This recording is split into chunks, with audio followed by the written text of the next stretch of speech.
tentang budaya positif.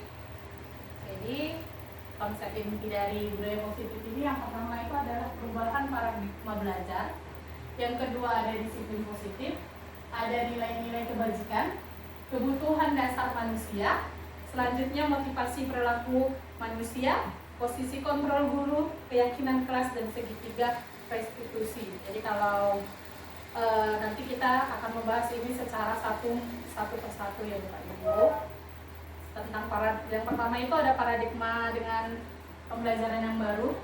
Jadi di dalam ini pembelajaran dengan paradigma baru merupakan pembelajaran yang dirancang berdasarkan prinsip pembelajaran berdiferensiasi sehingga peserta didik belajar sesuai kebutuhan berdasarkan tahap perkembangan sesuai dengan teori psikologi modern untuk mewujudkan profil pelajar Pancasila. Jadi sekarang kita guru-guru di kurikulum Merdeka ini tetap tujuan utama siswa kita itu adalah profil pelajar Pancasila. Kita harap anak-anak kita sudah bisa mewujudkan karakter profil pelajar Pancasila. Jadi kita harus merubah pembelajaran paradigma baru dengan cara apa? Salah satunya adalah pembelajaran berdiferensiasi. Itu pembelajaran yang seperti apa? Mungkin Bapak Ibu guru udah banyak yang tahu. Jadi kita dituntut juga untuk mengetahui gaya belajar anak-anak kita.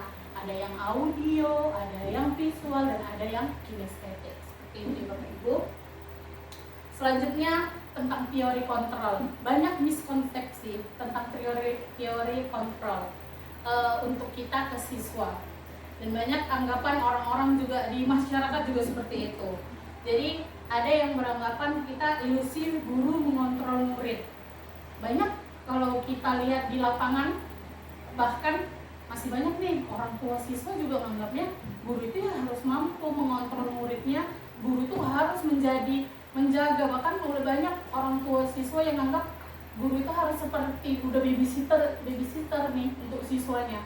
Padahal kan itu tidak seperti itu gitu.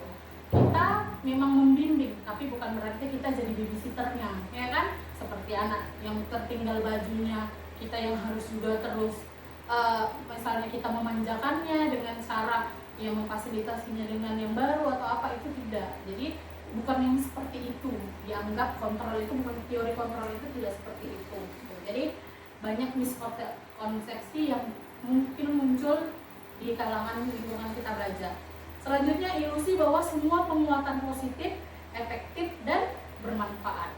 Ini juga banyak muncul, semuanya itu hal yang positif, semuanya itu akan efektif dan bermanfaat.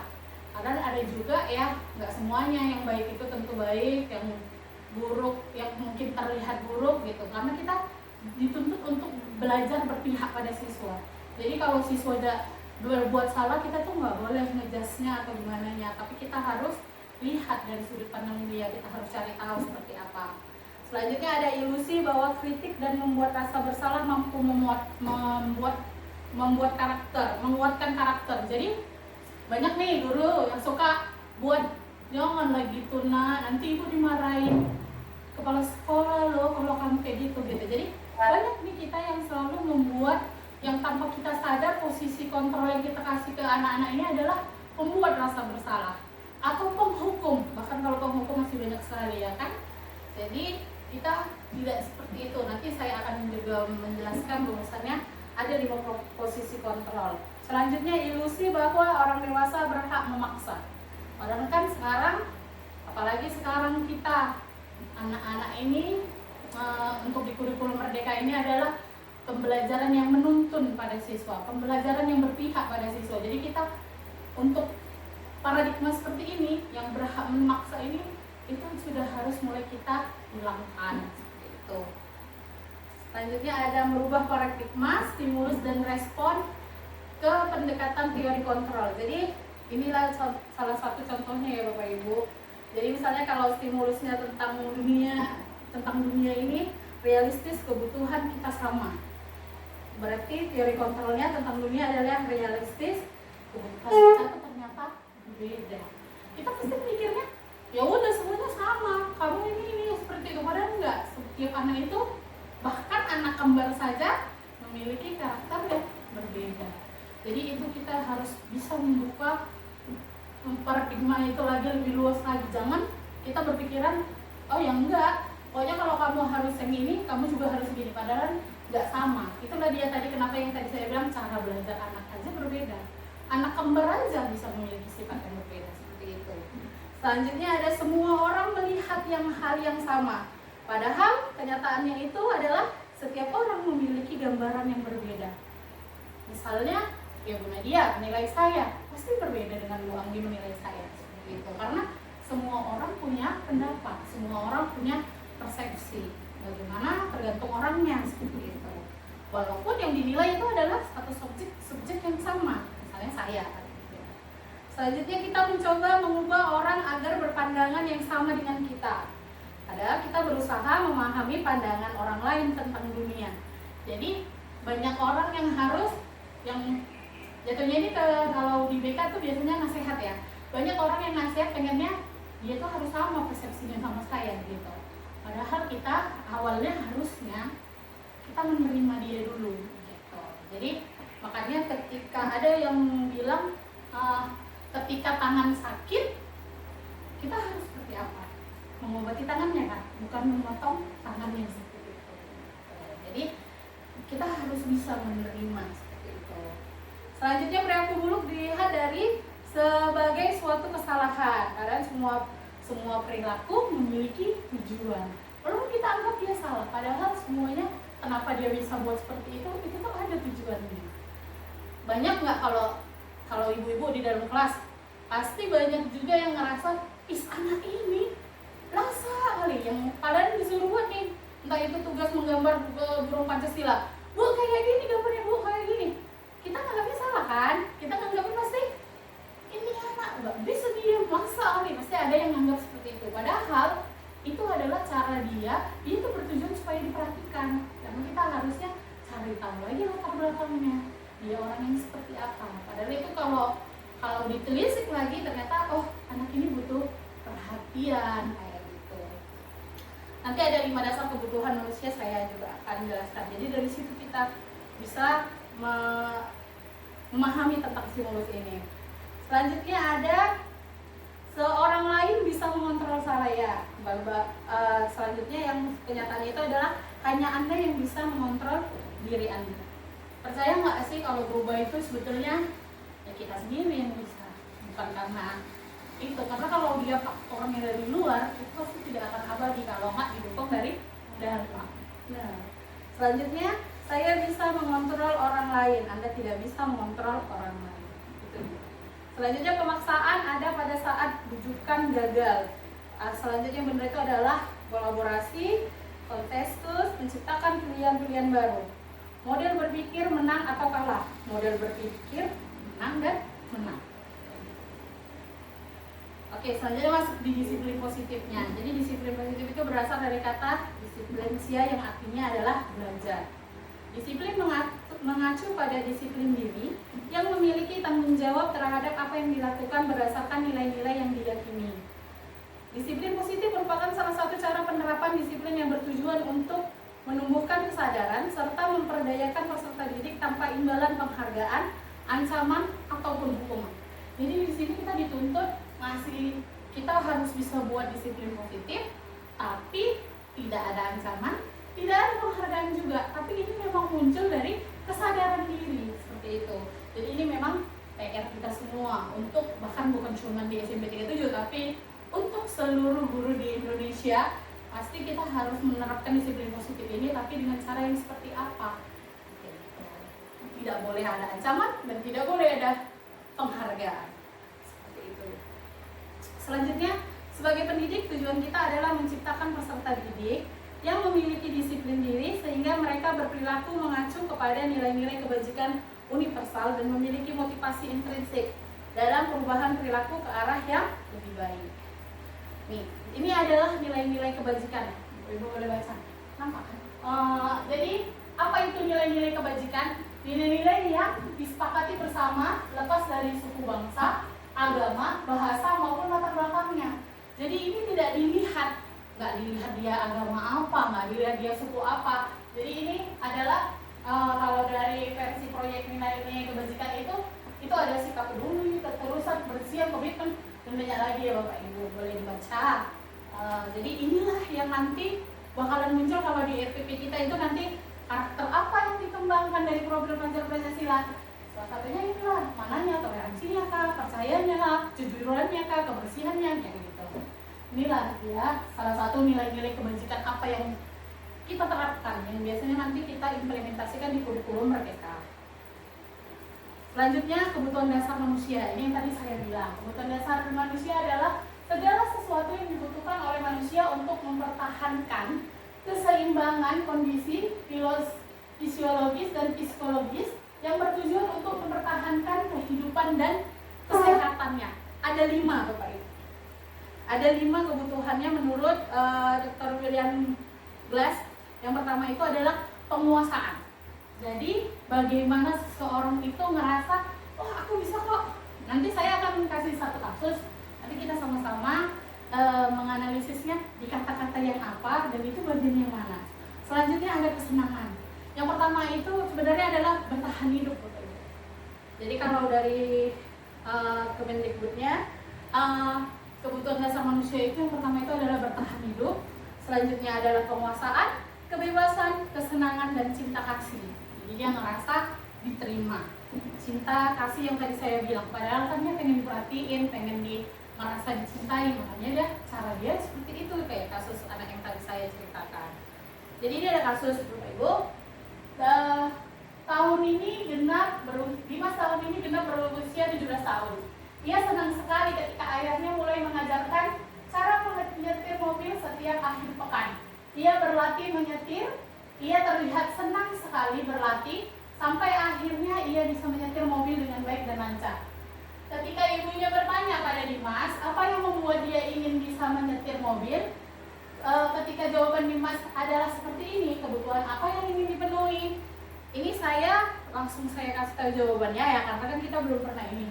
Jadi ketika jawaban Dimas, aku merasa bangga dan keren Bu. Berarti kan kalau bangga itu berarti dia ngerasa dia bisa kan. Jadi penguasaan.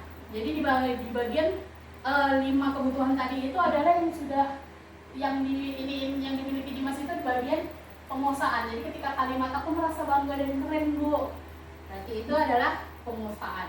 Selanjutnya biar bisa jalan-jalan naik mobil sama teman-teman, berarti cinta kasih kan? Nah, kasih sayang karena dia pengen kawannya itu walaupun dengan cara dia harus punya mobil dulu dan bisa naik mobil dulu, tapi kan itu cara dia diperhatikan sama teman-teman karena dia pengen dapat cinta kasih dan rasa diterimanya di dalam kelompoknya. Selanjutnya, aku senang bisa ke tempat yang aku suka. Jadi kalau itu kan kebebasan ya kan, dia bisa kemana-mana, berarti kan bebas, tidak ada tekanan. Jadi di situ adalah kebebasan. Selanjutnya, menyetir mobil itu seru, itu adalah kesenangan. Begitu.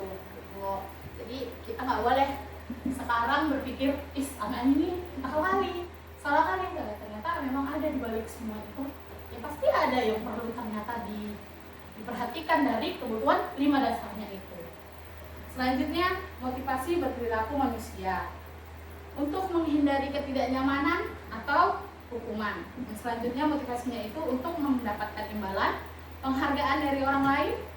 Selanjutnya, yang ketiga itu untuk menjadi orang yang mereka inginkan dan menghargai diri sendiri dengan nilai-nilai yang mereka percaya. Jadi, kalau ini jadi biar saya bagikan, ini adalah motivasi yang eksternal, dan motivasi internal. Jadi kalau yang dari luar itu biasanya sifatnya itu tidak bukan jadi sementara gitu loh, bukan yang memang sudah jadi kebiasaan ya, bukan jadi habit, bukan jadi kebiasaan, tapi jadinya sementara. Banyak nggak ngerasa ketika kita di sekolah, ini ada tiba-tiba karena dulu pernah ditegur misalnya nggak rapi, habis itu ibu ini negur, ibu ini pasti bakalan negur, terus dia nanti akan melenceng, belok gitu, menghindari. Karena awalnya memang dia kayak mana ya, kan dia tetap disiplin nih, jadi tetap rapi, tetap itu, tapi karena faktor dari luar. Dan biasanya kalau hanya faktor dari luar itu bersifatnya sementara. Kalau tidak ada dari diri yang merupakan itu jadi kesadaran diri dia. Kayak gitu. Jadi yang ditujukan ya, jadi tujuan untuk disiplin positif ini adalah tujuan yang dari internal. Kita menyadarkan siswa tersebut. Oke, ini dengan identitas gagal. Jadi di dalam identitas gagal ini, kalau konsep disiplin dengan identitas gagal ini yang biasanya memang jujur saja kalau saya sendiri ketika saya baca modul ini, saya masih buat seperti ini gitu. Walaupun justru kalau hukuman saya itu udah mulai jarang. Tapi kalau membuat rasa bersalah, saya sama penghargaan itu pasti juga saya juga masih terapkan gitu. Jadi hukuman itu adalah yang menyakitkan, tidak nyaman murid, membuat tidak nyaman murid, memaksa murid untuk menyembunyikan kesalahan, murid menjadi rendah diri. Itu tuh biasanya efek dari hukuman. Jadi ketika kita memberikan hukuman, inilah yang akan terjadi pada murid kita. Murid akan rendah diri. Habis itu bisa juga pun murid dendam jadinya ke depannya, kita nggak ada yang tahu kan. Si Bu ini jutek kali, cerewet kali, bla bla bla, kita nggak ada yang tahu. Itu pun tidak untuk di ini. Selanjutnya untuk penghargaan, itu tuh tidak efektif karena jadi ada kasus misalnya si Jonathan ketika dikasih kepercayaan untuk dia bisa mengamankan kelasnya, besok dia akan jadi ketua kelas lagi. Tapi kan itu misalnya ketika Bu Anggi yang melakukan itu, tapi ketika dia itu dia bisa mengamankan teman-temannya, jadilah dia ketua kelasnya, itu penghargaan kan. Jadi besoknya dia seperti itu lagi. Tapi ketika nggak ada Bu Anggi, jadi nggak akan peduli sama teman kelasnya gitu loh. Padahal kan mendisiplinkan kelasnya itu memang harusnya tanggung jawab bersama seperti itu. Tapi karena Bu Anggi tidak mempercayainya dia lagi untuk tidak jadi ketua kelas, dia jadi tidak peduli lagi. Itulah yang dibilang faktor eksternal, tidak kesadaran dalam diri. Oke, selanjutnya ada konsep disiplin, konsekuensi antara konsekuensi dan restitusi. Jadi kalau tadi penghukuman, penghargaan, ini konsekuensi dan restitusi. Kalau restitusi itu penguatan jangka pendek, perlu monitoring, berkelanjutan, dan stimulus dan respon. Selanjutnya kalau restitusi itu mengajarkan murid bertanggung jawab untuk berperilaku fokus pada pemecahan masalah jangka panjang. Murid menghormati dirinya dan orang lain, dan teori kontrol dia sendiri yang memegang. Selanjutnya konsep disiplin. Jadi kalau pengertian restitusi itu adalah proses menciptakan kondisi bagi murid yang memperbaiki kesalahan mereka sehingga mereka bisa kembali pada sesuai dengan jalannya. Jadi mereka itu bisa bukan patuh ya, tapi sudah sesuai dengan perkembangannya, tidak melanggar. Jadi anak salah itu ya memang benar, tapi kita nggak boleh menyalahkan. Kita harus bisa menyadarkan dirinya. Sadar itu dari diri sendiri loh. Sampai anak itu harus bisa mengucapkan, iya Bu, saya salah, hari ini saya terlambat. Nah gitu. Itulah restitusi. Beda dengan kalau kita kan selama ini pasti yang kita ajarkan adalah hari ini ngapain? Kenapa terlambat? Udah langsung ditekan gitu. Jadi kita harus mengulang. Ya sebenarnya jadi banyak belajar sih untuk ini semua gitu. Jadi ciri-ciri restitusi itu seperti apa? Bukan untuk menebus kesalahan, namun belajar dari kesalahan. Kebanyakan kita selama ini pasti, ayo kamu salah, kamu harus tanggung jawab, kamu harus seperti ini gitu. Jadi kalau tadi itu sudah disepakati, itu namanya konsekuensi. Tapi kalau tadi udah langsung, kamu salah, udah kamu bersihin kamar mandi, padahal dia terlambat, itu kan nggak logis, nggak ada hubungannya kan antara terlambat dengan kamar mandi. Itu jadi penghukum gitu nanti di kontrolnya. Nah selanjutnya kita itu hanya memberikan tawaran, memberikan solusi-solusi kayak gitu. Jadi nggak langsung kamu harus gini, tapi ada beberapa penawaran yang nanti akan dia pilih.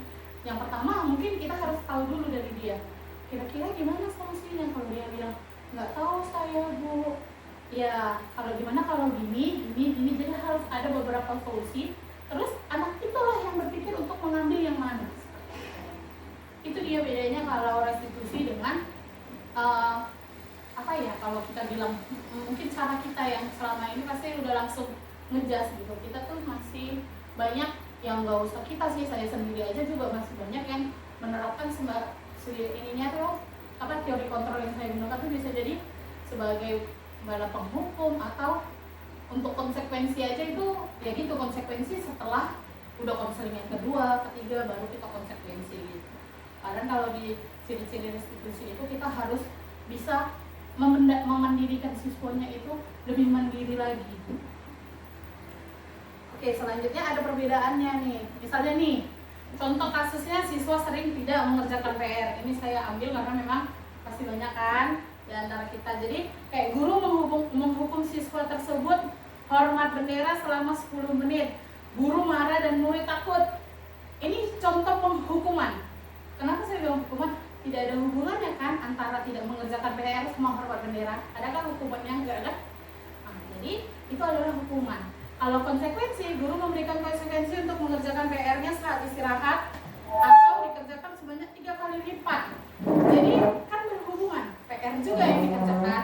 Dan itu biasanya sudah dilakukan dengan keyakinan kelas. Nanti saya akan jelaskan juga tentang keyakinan kelas. Jadi kalau keyakinan kelas jatuhnya itu adalah konsekuensi. Tapi kalau kita yang hanya kayak mana ya, langsung tetap langsung itu tuh hukuman langsung tidak terencana, tapi kita muncul, oh udahlah kamu bersihin toilet aja, nah itu jatuhnya hukum gitu. Ini bedanya antara hukuman dan konsekuensi juga restitusi. Kalau restitusi, guru menanyakan keyakinan kelasnya dan guru membantu siswa menyelesaikan masalahnya gitu. Jadi guru itu terbuka, jadi kira-kira seperti apa gitu. Jadi kita tuh jadi gimana ya, sosok yang mungkin seperti teman juga tidak, tapi juga jadi itu nanti kombinasinya tuh antara dia harus bisa jadi teman karena nada dan perasaan itu juga harus membuat mereka nyaman gitu. Jadi kita harus bisa jadi teman, kita harus bisa jadi pemantau. Jadi itu nanti namanya posisi kontrolnya itu manajer. Itu adalah yang paling ideal gitu. Jadi ini ada perbedaan hukuman dan konsekuensi. Jadi sesuatu yang menyakitkan harus terjadi, itu hukuman. Kalau konsekuensi, sesuatu harus terjadi. Nah, selanjutnya ada membuat anak sakit fisik maupun hati untuk jangka waktu yang lama. Ini tadi yang saya bilang. Bisa jadi kalau kita melakukan hukuman, itu akan muncul dendam dari siswa kita. Selanjutnya ada membuat anak merasa tidak nyaman dalam jangka waktu yang pendek. Misalnya saya kasih contoh, kalau di kelas anak tersebut menumpahkan minum, apa yang harus terjadi? Kan anak itu harus membersihkannya. Nah, seperti itu. Jadi itulah konsekuensi, kesepakatannya. Misalnya kesepakatan nanti keyakinan kelas adalah menjaga kebersihan. Ketika dia buat kotor, berarti kan dia harus membersihkan, seperti itu. Selanjutnya anak membenci kedisiplinan. Kalau ini, kalau konsekuensi itu anak menghargai disiplin. Selanjutnya mendorong anak menjadi menyakiti diri sendiri. Selanjutnya mendorong anak agar mudah menyesuaikan diri. Selanjutnya konsep diri yang buruk kalau dihukum. Tapi kalau udah konsekuensi, konsep dirinya itu baik karena dia akan menjadi orang yang komitmen. Selanjutnya anak belajar untuk menyembunyikan kesalahannya. Ini masih banyak kali kita temuin kan, karena biasanya yang kita terapkan hukuman, ujungnya ketika anak berbuat salah pasti dia akan diam-diam. Ya kan, masih ada juga kasus yang saya lihat karena takut dimarahi guru, bahkan handphonenya hilang aja tidak lapor ke guru. Itu karena apa? Karena dia ngerasa sudah ketakutan duluan, karena takut dinangkah, karena takut diiniin. Ujungnya jadi sembunyiin aja lah, biar aja nggak ketahuan. Ujungnya orang tua yang protes jadinya kan. Selanjutnya anak belajar untuk mematuhi peraturan.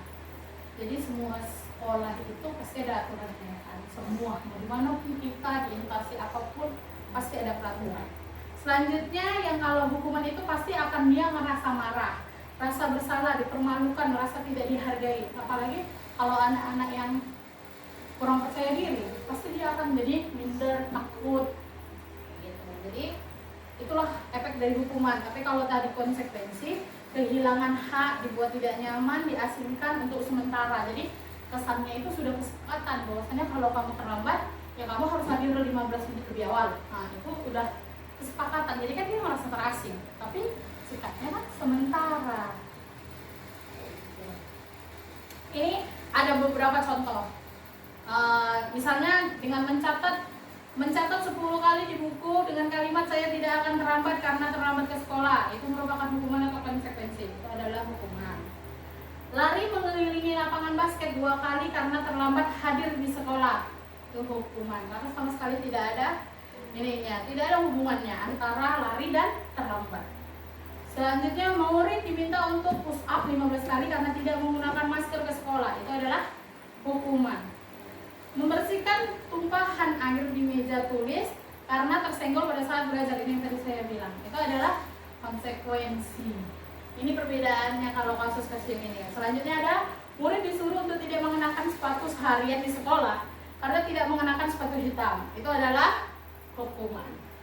Selanjutnya adalah lari mengelilingi lapangan basket 2 kali karena terlambat 10 menit untuk pelajaran PJOK.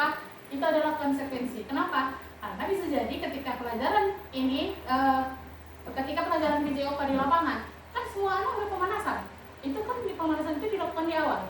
Jadi kalau itu masih ada hukumannya, masih ada konsekuensi, bisa jadi kesepakatan kelasnya ya memang seperti itu. Anak yang terlambat harus keliling lapangan karena yang lain udah pemanasan, dia harus ikut dong pemanasan. Oke, selanjutnya ini dia 5 posisi kontrol restitusi. Yang pertama itu penghukum. Jadi ini urutan yang pertama itu penghukum, pembuat rasa bersalah, selanjutnya menjadi teman, selanjutnya pemantau dan manajer. Jadi apa bedanya? Ini dia contoh kalimat penerapannya. Jadi kalau penghukum itu patuhi peraturan sekolah lalu berdiri di depan barisan. Jadi ibaratnya kalau penghukum itu tidak terencana, tidak ada diskusi kamu mau dihukum apa gitu misalnya, nggak ada gitu. Jadi udah langsung guru yang menetapkan, buka sepatumu karena sepatumu warna hitam gitu. Selanjutnya kalau pemantau, kamu sudah melanggar apa peraturan dan konsekuensinya gitu. Jadi kita itu kayak jadi, kalau bahasa anaknya mungkin jadi kayak penyatat malaikat ya kan, penyakit amal baik dan amal buruk. Jadi ayo udah terlambat, harusnya apa seperti itu. Itu adalah pemantau. Selanjutnya kalau teman, pasti dia akan mendekati seperti biasanya layaknya kita, karena kan banyak juga sebenarnya yang membuat kita harus mendidik anak itu juga harus menjadikan dia sebagai teman. Nah, karena biasanya ada anak yang juga ketika dia ngerasa dia teman, pasti untuk melanggar itu merasa nggak enak gitu kan, segan kayak gitu. Jadi selanjutnya ada pembuat rasa bersalah. Ini kalau pembuat rasa bersalah itu sama, kecewa kali lu ibu sama kamu bla bla bla bla. Jadi kalau saya lihat ini, saya jujur aja saya masih pakai pembuat rasa bersalah.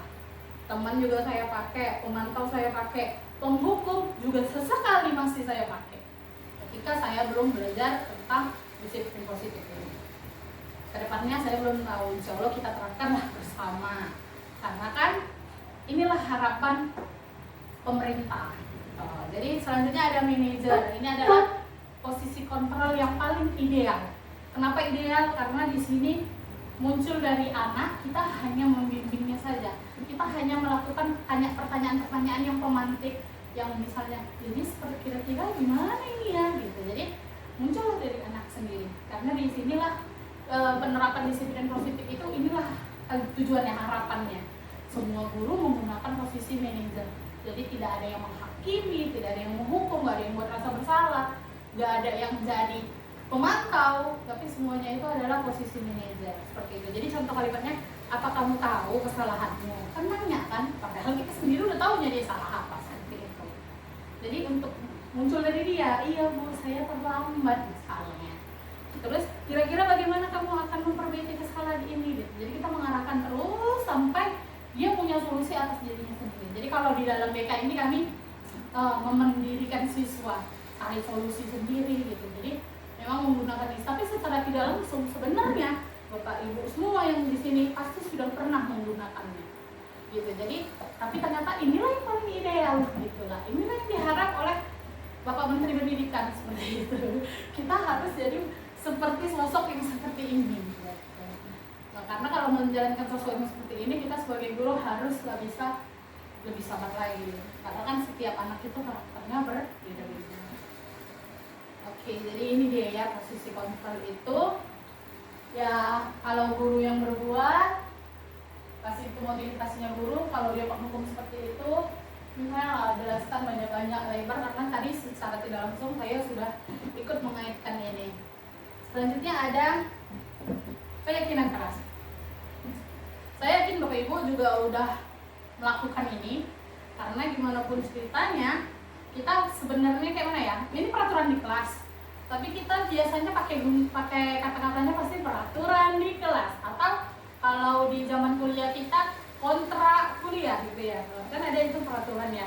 Nah ternyata namanya itu sekarang itu adalah keyakinan kelas. Jadi gimana keyakinan kelas itu? Kenapa nggak peraturan kelas saja gitu kan? Ya karena mengapa kita memiliki peraturan tentang penggunaan helm pada saat ini, contoh ininya saya kasih tahu. Kenapa kita harus pakai helm? Kira-kira ibu, kenapa kita harus pakai helm? Kenapa? Biar di jalan aman. Oke, bagus. Jadi kalau di jalan aman, berarti bukan karena menuruti peraturan kan, tapi untuk keselamatan. Berarti itu sudah menjadi keyakinan, bukan jadi peraturan. Jadi itulah kita dituntut. Terus mengapa kita perlu pakai masker dan cuci tangan setiap saat? Kira-kira Bu? Iya, hindar dari penyakit. Berarti bukan karena kita takut ada peraturan yang nanti kalau nggak pakai masker kita kalau kami dulu di swab atau di mana gitu kan ketika COVID kan. Tapi ini kita udah sadar sendiri bahwasannya cuci tangan dan pakai masker itu biar kita untuk menghindari diri kita untuk tidak tersebar penyakit dan menularkan, mungkin kalau kita yang sakit kan biar tidak tertular gitu. Berarti itu sudah muncul keyakinan. Kalau tadi menganggapnya cuma ya udah ya peraturan aja biar gak kena denda misalnya, berarti itu masih peraturan. Berarti belum muncul kesadarannya seperti itu. Terus bagaimana membentuk keyakinan kelas? Jadi yang pertama itu keyakinan kelas ini lebih abstrak daripada peraturan. Kalau peraturan biasanya kan misalnya gimana ya? Oh, datang tepat waktu dan jika terlambat akan dihukum bla bla bla bla gitu ya kan. Itu biasanya bunyi peraturan. Kayak peraturan sekolah lah. Pasti kan bunyinya itu siswa wajib hadir bla bla bla, itu kan lebih ini. Kalau kita bisa jadi kalau keyakinan kelas itu dia lebih sedikit dan lebih menggunakan kata-kata yang lebih positif, misalnya datang tepat waktu kayak gitu. Jadi soal ke konsekuensi itu pun biasanya tidak dituliskan kalau di dalam keyakinan kelas. Jadi konsekuensinya itu adalah kesepakatan mereka. Jadi yang pertama kita lakukan mereka diskusi bareng-bareng. Ayo kita buat keyakinan kelas. Oh iya Bu, iya, jadi nanti ketika pelajaran ibu keyakinan kelas ini adalah berlaku. Jadi apa yang mau kita lakukan ketika kita belajar sama ibu, misalnya senang dan nyaman. Oh iya, berarti semua siswa harus sikapnya senang dan nyaman. Misalnya bergembira, wajib senyum. Seperti itulah nanti yang diambil dari semua anak-anak baru kita rumuskan. Jadi sedikit saja dan mudah diingat. Karena kalau banyak-banyak pasti ujung-ujungnya lupa. Terus berupa pernyataan yang universal. Itu tadi yang saya bilang. Umum, tidak khusus cuma untuk misalnya yang suku ini saja, yang suku itu aja, tapi ini untuk semuanya, universal. Selanjutnya dapat diterapkan. Selanjutnya bersedia meninjau kembali keyakinan kelas dari waktu ke waktu. Selanjutnya dibuat dalam bentuk yang positif. Jadi tadi saya bilang, semua warga kelas hendaknya ikut berkontribusi dalam pembuatan keyakinan kelas. Jadi semua pendapat anak kita perlu tampung dulu, baru kita rumuskan. Seperti itu. Oke, selanjutnya ada segitiga restitusi. Segitiga restitusi ini terbagi tiga, segitiga. Yang pertama itu adalah menstabilkan identitas. Yang kedua, ada validasi tindakan yang salah. Selanjutnya, yang ketiga itu adalah menanyakan keyakinan. Menstabilkan identitas ini seperti apa? Kita semua akan melakukan hal yang terbaik yang bisa kita lakukan. Selanjutnya, validasi tindakan ini seperti apa? Semua perilaku memiliki alasan. Seperti yang tadi kita awal dibahas, nggak ada yang salah. Ternyata semua itu ada alasannya. Selanjutnya, menanyakan keyakinan. Kita semua memiliki motivasi internal. Jadi kita munculkan dari dalam diri, bukan luar diri. Jadi ini contoh pertanyaan yang mungkin gimana ya, contoh kata kalimat yang menyatakan kalau kita itu sedang melakukan, ketika kita nanti mau mempraktekkan segitiga restitusi, ini contoh-contoh kalimat yang ini saya sedang mau menstabilkan identitas anak ini. Jadi jangan sampai anak ini down atau seperti apa, jadi malah semakin tertutup, semakin nggak mau ngobrol, itu malah semakin susah. Jadi kita itu sedikit menenangkan, berbuat salah itu tidak apa-apa. Tapi kan gimana cara kita bisa memperbaikinya? Mungkin dengan kita yang mengimprovisasi dengan nada nada kita seperti apa gitu. Lanjutnya, tidak ada manusia yang sempurna. Selanjutnya ada, saya juga pernah melakukan kesalahan seperti itu. Selanjutnya ada, kita bisa menyelesaikan masalah ini, ya kan? Terus bisa menjamin dengan ibu nggak cari siapa yang salah, siapa yang benar, gitu. Tapi ibu mau kita ngobrolin ini, gitu, seperti itu. Selanjutnya ada, kamu berhak merasa seperti itu. Kita udah tahu nih padahal dia salah. Tapi jangan kesannya malah kita menyudutkan dia. Tapi buatlah kita menstabilkan identitasnya, bahwasanya yang dia buat itu sebenarnya sadarnya dia salah itu nanti sadarnya dari dia sendiri, bukan kita yang langsung menyudutkannya kayak gitu. Selanjutnya, apakah kamu sedang menjadi teman yang baik buat dirimu sendiri? Itu contoh dari kalimat menstabilkan identitas. Selanjutnya, kalau mau ke tahap yang kedua, validasi tindakan, itu ada hal, orang kamu bisa ya melakukan yang lebih buruk lagi dari ini, tapi syukurnya kamu tidak melakukan itu, kenapa gitu. Jadi muncullah semuanya dari ucapan si anak. Jadi sebenarnya kalau kita bisa menguasai segitiga restitusi ini, itu sebenarnya memudahkan kita jadi guru. Kenapa memudahkan? Kita nggak capek-capek memaksa anak itu untuk dia berkata jujur.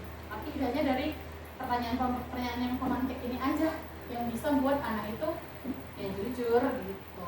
Dan dia tidak tertekan ya. Biasanya kan yang buat susah itu ya seperti itu. Oke, selanjutnya ada, kamu patut bangga pada dirimu sendiri dan kamu boleh mempertahankan, gitu, ada ya Bapak Ibu. Selanjutnya ada, pada dasarnya setiap tindakan manusia tujuannya adalah memenuhi kebutuhan dasarnya. Apakah itu penguasaan, kebebasan, kasih sayang dan rasa diterima, kesenangan, atau bertahan hidup. Jadi nggak semuanya kita itu di 5 kebutuhan ini kita perlu pertanyakan, kalau ini sudah terbutuhin, kebutuhannya ini sudah semuanya ada, pasti tidak ada masalah. Tapi ketika kita melakukan masalah, mungkin dari 5 kebutuhan ini ada yang kurang. Ya misalnya kayak dia diganggu orang, dipukullah orang itu berarti dia bertahan, ya kan? Bertahan hidup. Karena dia nggak boleh ini kan, itu karena bertahan hidupnya jadi kurang. Karena dia ngerasa aku nggak salah gitu. Tapi kan sebenarnya aslinya itu adalah ada cara lain ternyata dari nggak memukul orang juga gitu, ya kan? Jadi itulah dia, kayak yang tadi saya bilang lah, anak centil-centil di depan kita, cari-cari perhatian ini. Padahal kita bilangnya capek kali ini nih. Ternyata memang iya, kebutuhan kasih sayang dan dia merasa diterimanya itu kurang, makanya dia melakukan hal seperti itu gitu. Selanjutnya gitulah, kebebasan, itulah ada anak yang mungkin udah tahu ada peraturan tetap dilanggarnya karena dia ngerasa dia tertekan atau gimana kebebasannya. Jadi bagaimana cara kita untuk bisa mendidik anak-anak kita ini dengan baik. Selanjutnya menanyakan keyakinan. Selanjutnya kalau menanyakan keyakinan itu ada mungkin contoh kalimatnya, apa yang kita percaya sebagai kelas atau keluarga. Jadi ini di sinilah, misalnya kalau dia ngerasa, ya saya ngerasa ibu adalah keluarga saya, bla bla bla bla bla. Pasti kalau dia udah ngerasa kayak segitu, itu akan memudahkan kita untuk bisa membimbing dia cari keyakinan yang dia munculnya, ya ini salahku, bukan salah dia, aku mau berubah. Nah gitu, inilah tujuan kita kenapa melakukan menanyakan keyakinannya. Apa nilai-nilai umum yang telah disepakati, itulah yang tadi mungkin kan, ayo semalam kita buat kesepakatan menjaga kebersihan. Kira-kira kalau kita yang motorik kita harus apa gitu, itu munculnya dari dia gitu. Jadi ini semua berhubungan ya Bapak Ibu.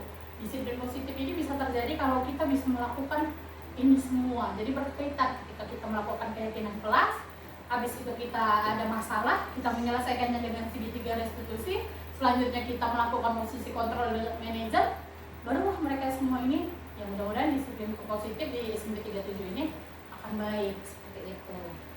Jadi anak melihat kesalahannya dihubungkan dengan norma sosial dan nilai-nilai yang mendasari manusia berinteraksi dengan orang yang lain. Jadi kan ada, kita hidup di Indonesia, negara timur, kita ada adabnya, kita ada normanya yang berlaku. Jadi walaupun ada peraturan yang tidak tertulis, tapi kan ada ternyata, oh saya udah melakukan kesalahan seperti itu.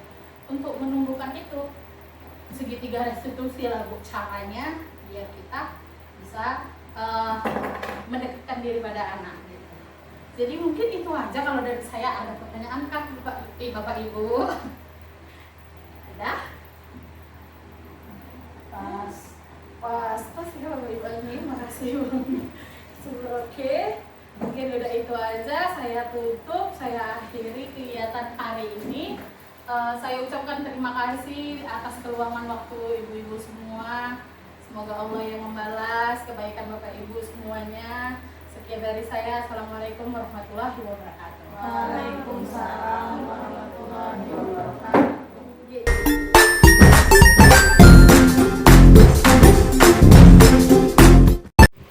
Halo Bu Yasmin, apa kabarnya? Alhamdulillah Ibu baik. Alhamdulillah. Ibu, saya mau dong umpan balik dan tanggapannya mengenai desimilasi yang saya lakukan tadi mengenai budaya positif. Gimana perasaan Ibu? Saya sangat senang atas materi yang Ibu sampaikan, dan saya juga berterima kasih kepada Ibu yang telah menyampaikan materi yang sangat bermanfaat bagi saya. Terima kasih Bu, sama-sama. Berarti ini bermanfaat ya, dan Ibu senang. Kira-kira kalau saya boleh tahu sedikit dong Bu, refleksinya materi apa aja yang Ibu dapatkan tadi Bu? Dari sini saya jadi tahu tentang apa itu perubahan paradigma belajar, apa itu disiplin positif, dan nilai-nilai kebajikan, dan motivasi perilaku manusia, dan juga menangani masalah itu dengan segitiga restitusi gitu. Oke, berarti segitiga restitusi ya Bu. Oke, nggak apa-apa. Berarti sangat bermanfaat ya Bu kegiatan kita hari ini. Saya ucapkan terima kasih ya Bu sudah hadir dan sudah mau menimba ilmu di sini. Terima kasih ya Bu. Sama-sama.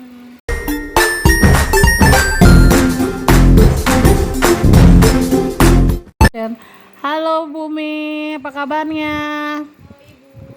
Iya, oke Bumi, saya boleh dong mau tanggapan dan umpan baliknya tentang ketika saya tadi melakukan desimilasi mengenai budaya positif. Kalau boleh tahu gimana perasaannya Bumi? Iya, terima kasih Ibu. Perasaan saya senang dan bangga dengan Ibu yang sudah menyampaikan materi tersebut. Saya mengambil kesimpulan untuk merubah paradigma stimulus, respon tentang dunia, dan kontrol tentang dunia. Yang pertama tentang responnya, realitas kebutuhan kita itu sama, padahal tidak semua itu sama. Yang kedua, semua orang melihat hal yang sama, tetapi tidak semua orang juga melihat pandangan itu. Setiap orang itu berbeda-beda. Yang kedua, perilaku buruk dilihat sebagai cerminan keadaan.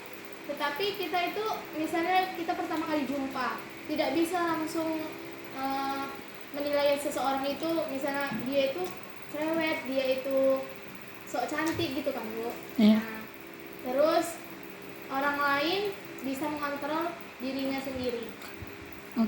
Itu tergantung kita Bu, mengontrolnya di mana. Terus kita yang merubah diri kita sendiri. Itu mungkin yang bisa saya simpulkan Ya. saat ini. Wah, keren sekali. Berarti sekarang kita berarti dari kegiatan ini kita sedikit menambah ilmu ya Bu, bahwasannya nggak selamanya ternyata apa yang kita pikirkan dan orang lain yang mungkin kita anggap salah nggak selamanya selalu salah ya Bu, karena pasti mereka punya alasan untuk dari perbuatan mereka gitu ya kan Bu Me ya. Oke, makasih banyak Bu Me atas waktunya. Oke, assalamualaikum.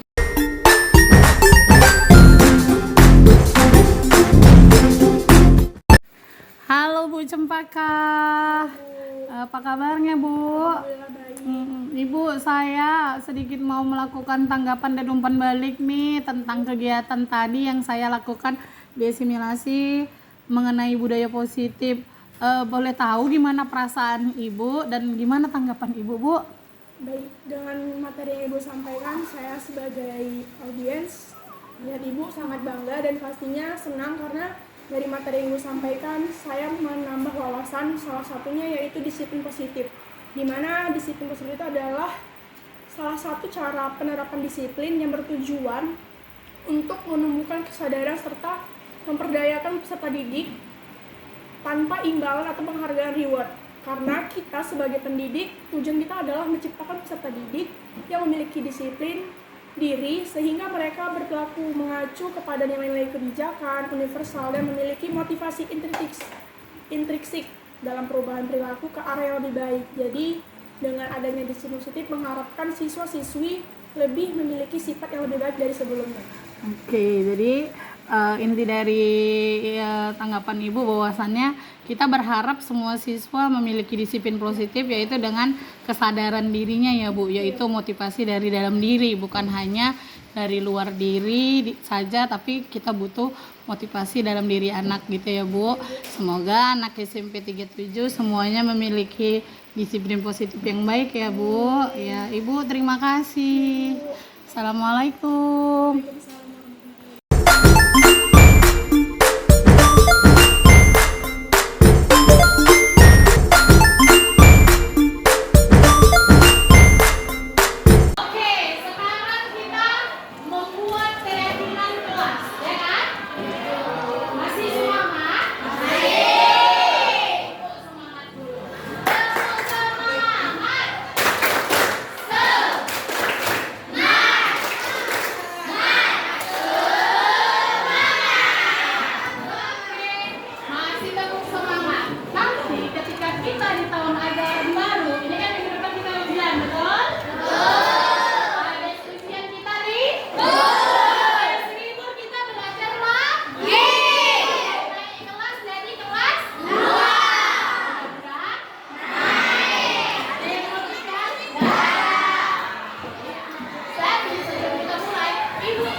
Oke, kemarin kita udah keyakinan kelas ya kan, Nak?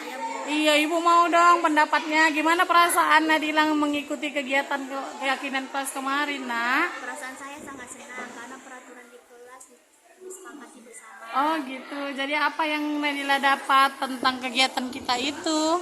Saya jadi lebih yakin untuk meyakini keyakinan kelas dan saya lebih paham atas konsekuensinya. Oh, jadi berarti kalau nanti Nadila suatu saat buat salah atau keluar dari keyakinan kelas, jadi udah paham ya konsekuensinya. Iya. Jadi Nadila suka dengan teknik kita membuat kesepakatan kelas, Nak? Suka, Bu. Iya, oke. Terima kasih ya Nadila. Sama-sama. Oke, assalamualaikum. Salam.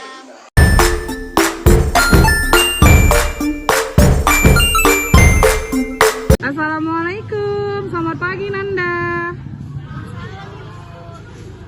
Oke, apa kabarnya? Baik, Bu. Oh, baik. Ini Ibu hari ini ingin kamu ngasih tanggapan dan umpan balik dong tentang kegiatan kita yang kemarin di keyakinan kelas, boleh? Boleh. Bagaimana perasaan kamu mengikuti keyakinan kelas? Perasaan saya sangat senang dan bahagia Ya, terus emangnya apa yang kamu dapatkan dari kegiatan itu? karena saya merasa peraturan yang ada di kelas buat secara kesepakatan bersama di kelas.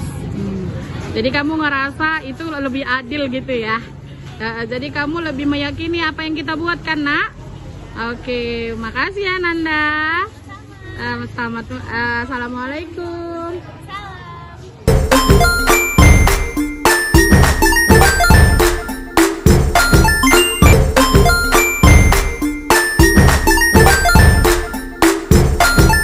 Assalamualaikum warahmatullahi wabarakatuh. Salam dan bahagia. Perkenalkan Bapak Ibu, saya Isnani Ramadhani, guru CGP Angkatan 10 Kota Medan. Di sini saya akan merefleksikan perasaan saya setelah saya mempelajari modul 1.4 mengenai budaya positif. Dalam hal ini, saya merasa sangat bahagia dan senang sekali ketika mempelajari modul ini. Kenapa? Karena saya merasa banyak hal-hal baru yang saya terima. Seperti contohnya, selama ini saya mungkin masih menggunakan metode posisi kontrol yang menjadi pembuat rasa bersalah, teman, dan bahkan saya sangat sering menggunakan menjadi guru menjadi sosok yang pemantau. Namun, dari kegiatan ini, setelah saya mempelajari modul ini, saya akan berusaha untuk menjadi posisi kontrol manager. Selanjutnya, saya merasa ketika saya melakukan segitiga restitusi, saya merasa banyak ilmu baru yang saya perlu pelajari. Karena ternyata pembelajaran pada siswa dan membuat siswa menjadi mandiri itu adalah impian untuk bangsa ini. Di sini saya akan mencoba untuk terus menerapkan posisi kontrol manajer dan segitiga restitusi dalam membantu siswa menyelesaikan masalah. Mungkin tantangan yang akan saya hadapi adalah ketika saya melaksanakan modul ini adalah mengenai diseminasi terhadap guru, mengenai budaya positif. Kenapa saya bilang ini merupakan tantangan? Karena saya merasa saya masih tidak percaya diri untuk bisa tampil dan membagikan ilmu ini yang saya dapat. Namun dari kegiatan diseminasi ini saya jadi juga banyak belajar. Ternyata semua teman-teman saya welcome dan sangat menerima dan sangat bersyukur bisa mendapatkan materi budaya positif ini. Harapan kami dan harapan saya adalah semoga SMP Negeri 37 Medan bisa kami terapkan budaya positifnya, dan semoga guru dan pegawai juga bisa melakukan kolaborasi untuk menerapkan budaya positif di SMP Negeri 37 Medan. Terima kasih, salam dan